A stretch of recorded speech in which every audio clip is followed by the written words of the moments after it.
नमस्कार दोस्तों, आज हम आपके लिए योगिनी एकादशी की व्रत कथा लेकर आए हैं।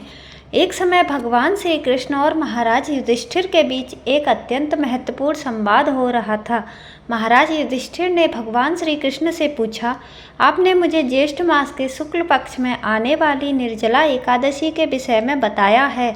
अब मैं आषाढ़ मास के कृष्ण पक्ष में आने वाली एकादशी के विषय में जानना चाहता हूँ। भगवान श्री कृष्ण ने उत्तर दिया, हे राजन, आषाढ़ मास के कृष्ण पक्ष में आने वाली एकादशी का नाम योगिनी एकादशी है। यह एकादशी बड़े से बड़े पापों को भी नष्ट करने की क्षमता रखती है। योगिनी एकादशी की व्रत कथा के अनुसार अलकापुरी के राजा कुबेर देवताओं के कोषाध्यक्ष थे। वह भोलेनाथ के परम भक्त थे।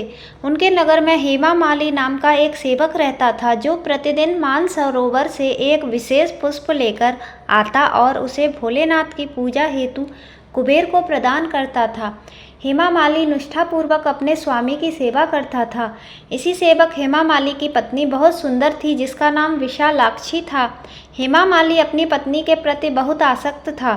एक दिन वह प्रातः मानसरोवर से पुष्प लेकर आया, लेकिन सीधा अपने स्वामी कुबेर के पास जाने के बदले वह अपनी पत्नी के पास पहुंचा और पत्नी के साथ आनंद प्रमोद करते हुए उसे समय का ध्यान ही नहीं रहा। दूसरी तरफ राजा कुबेर भोलेनाथ की पूजा के लिए पुष्प की प्रतीक्षा करते रहे। प्रतीक्षा करते करते 6 घंटे का समय बीत गया। बिना पुष्प पूजा न होने के कारण कुबेर क्रोधित हो गए और उसी क्षण उन्होंने सिपाहियों को हेमा माली का पता लगाने भेजा। हेमा माली के घर जाकर सिपाहियों ने देखा कि वह अपनी पत्नी के साथ रमण कर रहा है।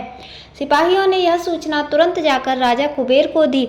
फिर क्या था, राजा कुबेर के सारे बांध टूट गए। दूसरी तरफ जब हेमा माली को समय का भान हुआ तो अपनी भूल का प्रायश्चित करने के लिए वह राजा कुबेर के पास पहुंच गया। वह भय से कांप रहा था। हाथ जोड़कर कुबेर के समक्ष वह खड़ा हो गया और क्षमा याचना करने लगा। लेकिन कुबेर अत्यंत रोष में बोले, हे मूर्ख, तू महापापी है। अपनी पत्नी के प्रति आसक्ति के कारण आज तुमने मेरे आराध्य देव भोलेनाथ के प्रति अपराध किया है। इसलिए मैं तुम्हें श्राप देता हूँ, तुम्हारा संपूर्ण शरीर कोढ़ से ग्रस्त हो जाए। तुम पृथ्वी पर अपने कर्मों की सजा भुगतो और अपनी पत्नी से सदा सर्वदा के लिए दूर हो जाओ। कुबेर के श्राप से उसी क्षण हेमा माली का पतन हो गया। वह कोढ़ से ग्रस्त होकर जर्जर शरीर के साथ पृथ्वी पर गिरा। भूख प्यास से परेशान अपने शरीर की पीड़ा से पीड़ित वह जंगलों में भटकने लगा। अनेक वर्षों तक वह यह यातना भुगतता रहा, परंतु भोलेनाथ की उपासना में सहायता करने के कारण उसकी चेतना शुद्ध और सात्विक बनी रही। एक दिन वह एक पर्वत पर जा पहुंचा, जहां ऋषि मार्कंडेय तपस्या कर रहे थे। उन्हें देखकर हेमा माली ने उन्हें प्रणाम किया। ऋषि मार्कंडेय ने उसे अपने पास बुलाया और पूछा, पुत्र, तुम कौन हो और इस प्रकार जंगल में किस उद्देश्य से भटक रहे हो? हेमा माली ने अपने जीवन की सारी पीड़ा ऋषि मार्कंडेय को सुना दी और अंत में हाथ जोड़कर बोला, हे ऋषिवर, मेरे कुछ पुण्य कर्म थे जिनके कारण मुझे आपके दर्शन प्राप्त हुए हैं। कृपया आप मुझे इस पाप से मुक्त होने का मार्ग दिखाएं। हेमा मालिनी की प्रार्थना सुन ऋषि मार्कंडेय बोले, आने वाले आषाढ़ मास के कृष्ण पक्ष में योगिनी एकादशी आएगी। तुम्हें इस एकादशी का श्रद्धापूर्वक पालन करना है, जिसके प्रभाव से तुम सभी पापों से मुक्त हो जाओगे। हेमा माली ने योगिनी एकादशी के पालन का संकल्प लिया और वहां से चला गया। आषाढ़ मास में उसने योगिनी एकादशी का श्रद्धा और नियम पूर्वक पालन किया।